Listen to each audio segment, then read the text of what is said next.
Well, ladies and gentlemen, I'm very pleased to be welcomed by this man.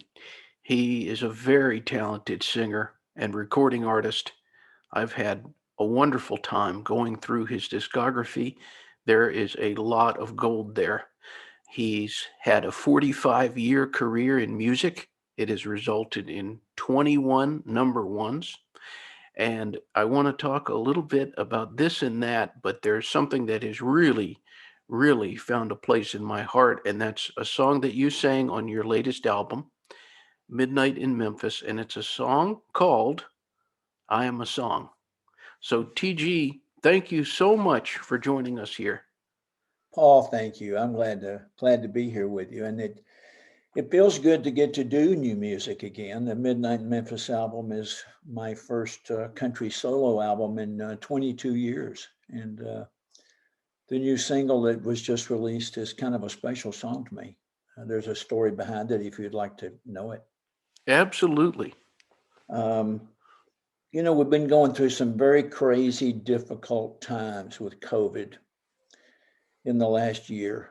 I think it's touched all of our heartstrings a little more than normal. I've lost so many incredible friends this year that just absolutely crushed me.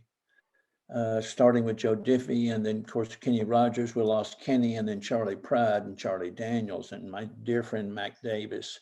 Recently, KT Oslin. And the song was appropriate to come out with from the album now because it's from the song's standpoint. It's saying that long after the singer is gone, or when the singer leaves us, the music is still here. They leave us with their music. So that's why I felt it was time appropriate to come with this particular song, was because of the loss of so many of my dear friends this year. Well, I have to congratulate you on the song, and I can tell you, I didn't even get maybe 40 seconds into the song the first time I listened to it. And I'm betting there's a lot of people who have told you this, but I found myself getting misty eyed and I had a big lump in my throat. It really touched me. Well, that's all I think any performer wants, Paul, is to touch people with what they do, with their music. I mean, that's all I've ever dreamed of doing in my whole life, Paul, was to make a difference in someone's life with a song, even if it's for just 3 or 4 minutes at a time. But the song affected me that way when I first heard it. It was written by a great songwriter, Bruce Birch, who was also the co-writer on the great song Wine into Water for T. Graham Brown. So, and that was a very touching song, T. Graham's song. Um, so yeah, it's really making a difference in a lot of people out there right now who are hearing the song. It's bringing some tears, which is good. There's nothing wrong with purging the soul. Absolutely. Well, I'm glad that you mentioned the name of this songwriter, Bruce Birch, because he has done a lot to help this show. And Really? I've found him to be a very inspiring person. He's very humble. He doesn't really he gets embarrassed if you say he's a great songwriter, but when you look at his songs, they're incredible. Yeah. Well, Bruce is just one of those unique individuals. Matter of fact, he has 2 or 3 songs on the Midnight Memphis album. He's that great a writer that when I started searching for songs, he sent me a bunch of songs and they were all great. I had trouble picking the right ones. But no, Bruce is one of those songwriters in our business that has a great heart. And when he writes a great song, you can feel his heart went into that song. He's just a great guy. Something that I have noticed having listened to a lot of your albums is there is a really high bar that you set.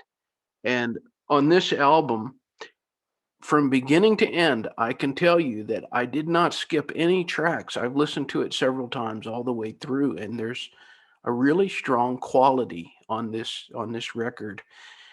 What is it like for you when you put an album out there into the world? You know that through these streaming services, you have the potential to reach people all around the globe, not just here in America. Well, there's a responsibility that comes with being a performer. And a lot of performers don't realize until later on in their career that we have a platform to be heard. And it's a platform that should never be abused. I mean, it is an honor and a pleasure to be able to sing for people and to make a difference in their lives. So I've always felt that I had a responsibility to put together projects that not just have 3 or 4 good songs and then filler music. I've always believed that an album is a 45 to 50-minute private concert for the person who's listening. And at any time in a live concert, you can lose the audience if you don't plan the show properly. An album should be the same way. An album should be designed to let the listener sit down and listen to a show and get lost in the show. So therefore, every song in the show and in the albums should be the strongest that you can possibly find. Hmm. We were talking before we went on the air here about your radio show, which people can find on Sirius XM. And I'm hoping you can tell us, what have you found that experience to be like, to be able to communicate with people on the radio? Well, there's a lot of preparation that goes into radio. I mean, when you're interviewing people like the guest that I've had on the T.G. Sheppard show on Elvis Radio, Sirius XM, has been everyone from Barry Gibb and Olivia Newton-John to Lionel Richie to Charlie Pride to you name it, they have come on my show. So there's a lot of preparation that goes into radio. So I have a newfound appreciation for that side of the business because you can reach so many people with a radio show in one day than you can of doing concerts for months. And so I'm deeply honored to have had Sirius XM come to me because of my relationship and friendship with Elvis. To offer me my own show on Elvis Radio. So I'm having a lot of fun doing it, and especially during the days of COVID, these months of COVID. It has enabled me to stay busy with working on the show when I couldn't go out and do concert tours. Going back to the album, there's a reoccurring theme of Elvis on the album.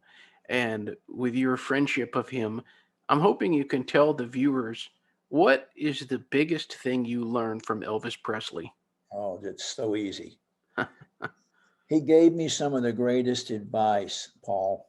Many years ago, he gifted me with my first tour bus and really believed in me enough as an artist to help me with that. But he also gave me some of the greatest advice that I have applied to my life and career. He pulled me aside one day at Graceland and he said, "Your career is starting to evolve. And the advice I want to give you, I want you to listen close." I said, "Yes, sir." He said, "If you ever forget where you came from, you're never going to get where you want to go. There's no room for ego in this business. It's a job and a responsibility to entertain and sing to the people and give them your best. So put the ego aside." So I applied that philosophy not only to my career, but to my private life as well. Mm, wow. You know, you were mentioning some of these people who have sadly passed away over this last year.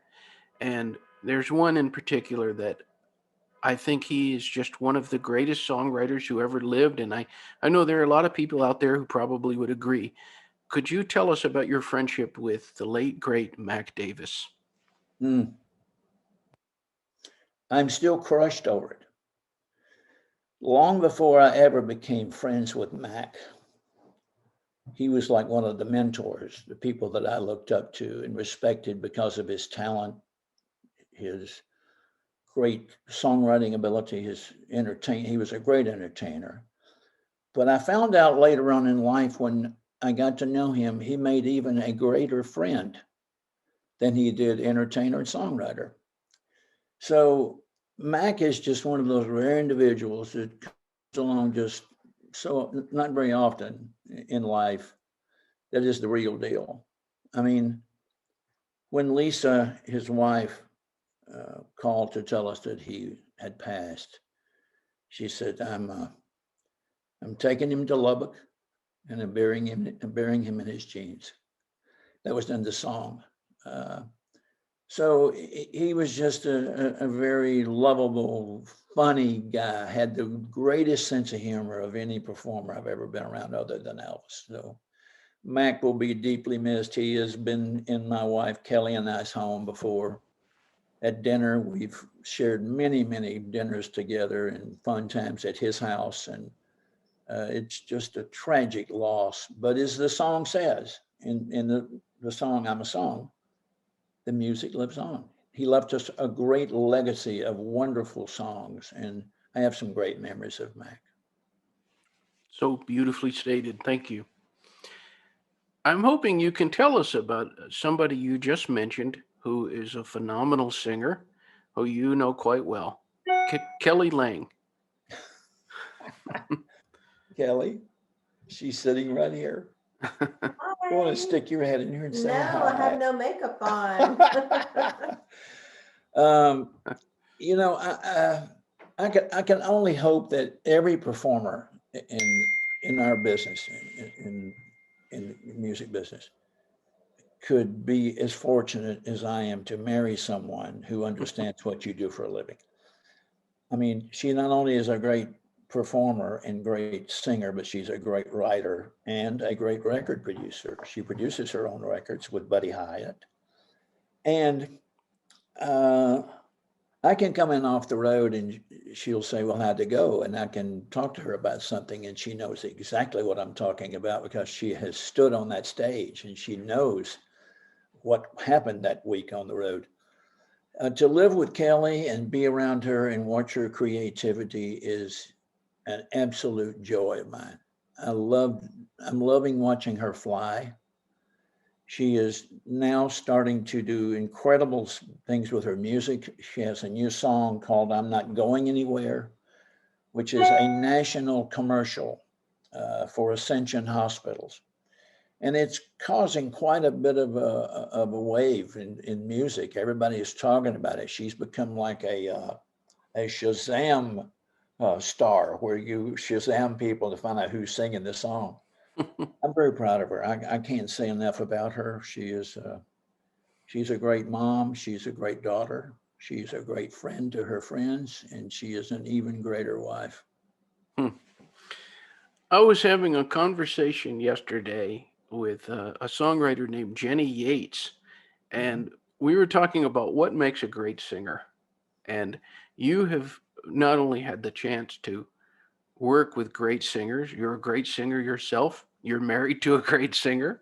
And I would love to know from you what makes a great singer? I don't think you necessarily have to be the greatest singer. I think I think the true artists are the ones that are able to emote a song and make the words believable when they're singing it. I mean, Johnny Cash could emote a song like no one else. Chris Christopherson the same way. Were they great singers?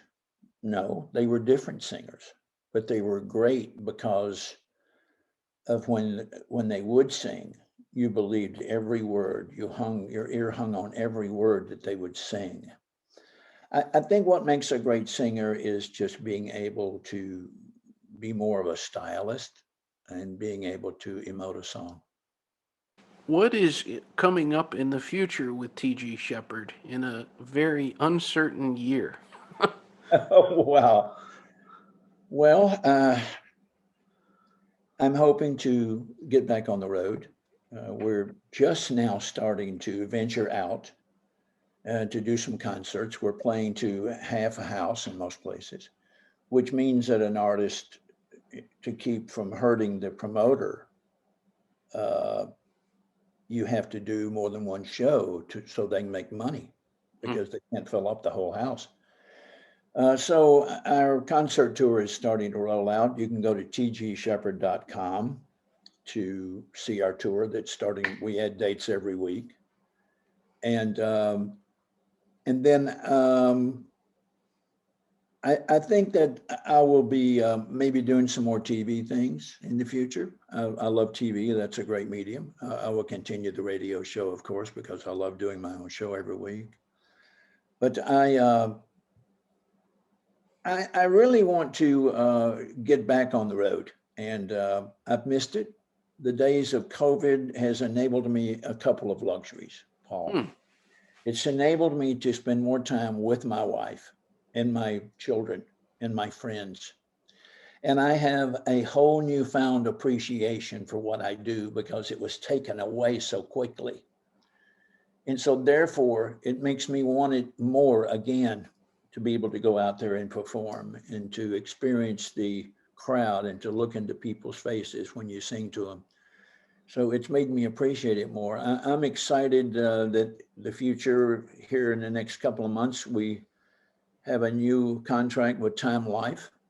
Um, a lot of my older albums that were the biggest albums for me in the beginning will now be able to be bought digitally, and you'll be able to download them because Time Life will take those albums. We're doing 9 albums and put them out again now to people that normally would want to go download something. So it's a very exciting time now to have a new avenue to travel down and travel along with the avenue of Time Life to have them support my music. What would you say has been the best compliment you've received? Wow, that's a great question, man. I've never had anybody ask that question. I've been asked everything. The greatest compliment that I've ever received is probably that I'm a man of faith. Uh, as I've gotten older, I am more spiritual. When you get to a point to where you realize that the biggest part of your life is behind you and not in front of you, you become more spiritual. You start asking questions that you might not have asked when you were younger, like, where am I really going when this all ends? Uh, so you start asking questions and you dig deeper into religion and the spiritual side. I would think that in the end, I would just want someone, the greatest compliment I can receive is for someone to think that I'm a good person and that I'm an honest person. And my wife pays me the greatest compliment of all. She wrote a song on the album called Good Man, which is a song that she wrote about me. And it was such a great compliment for her to write that song on the album for me. So I think just knowing that people will look at me as being a good person who tries to treat people kind and help people that are in need, who need some help along the way, whether it's spiritually or financially. So the greatest compliment really is down to 2 or 3 different things. It's being a good person, being spiritual is the 2 main things. Mhm. Great answer. What is the best thing about being T.G. Sheppard? Oh gosh. I don't think I'm any different than when I was Bill Browder, which is my real name. I changed it legally, 45, 46 years ago. I think the greatest joy is the friends that I have gotten to know in the business because of being an entertainer. I have become friends with some of the most iconic people in the world. I mean, from Barry Gibb to Olivia Newton-John and Lionel Richie.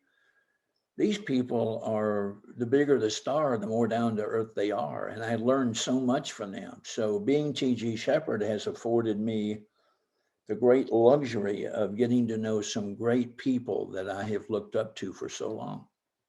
Hmm. Well, I always like to end my show. I like to give the guest the stage. You're a man who's taken a real stage many times in his life, but on this platform, on this video, what would you say to anybody who's tuned in? Totally open ended. Well, I would like to say that we're living in a time in the world now, there's too much hate. there needs to be more compassion and more love. If it's someone who's listening in that has aspirations of making their way in music or having a career in music, I can only say that it is the greatest journey you could ever take in life, is to be able to do it in music. And to whatever you want to do in life, it's never too late in life to fulfill your dreams. I've always believed that if you stop dreaming, you die. Hmm. So therefore, in life, no matter what you dreamed of doing your whole life, it's never too late to be who you might have been. Because you think you're older, it's never too late to be that person. So I'm a strong believer in fate and destiny and lifting people up and believing in what you're doing. So I just would encourage everyone who's listening today who has dreams of any kind to keep dreaming, because they can come true. They really can. Mine did. Well, I want to tell everybody out there to please check out this album, Midnight in Memphis, and give a listen to, if you want a starting place. There's a lot of great songs on there, but a great starting place is I'm a Song. And I can tell you, I've enjoyed this album so much. I've been lucky enough to, not many people are dancing these days, but I've danced to this album. I had somebody to dance with, and so I did. And it's been just a pleasure after listening to it so many times to be able to welcome you. Well, I'm the one that's blessed to be able to talk to you today, Paul. I hope that people will go to tgsheppard.com. You can get an autographed copy there. I'd be more than happy to mail one out to you if you go there and you want to purchase the album there. A lot of people like the signed autographs. I also invite people to go to social media, because I love social media. I think it's a great tool for performers of today. Follow us on Twitter and Instagram and Facebook. I'm very big on social platforms, so I hope people will keep up with us through the social platforms and through tgsheppard.com. Well, TG, sir, thank you very much. I No, appreciate it. Paul, thank you. I appreciate you. I hope to see you soon, and stay safe. All right, sir. A great night to you and Kelly. Thank you.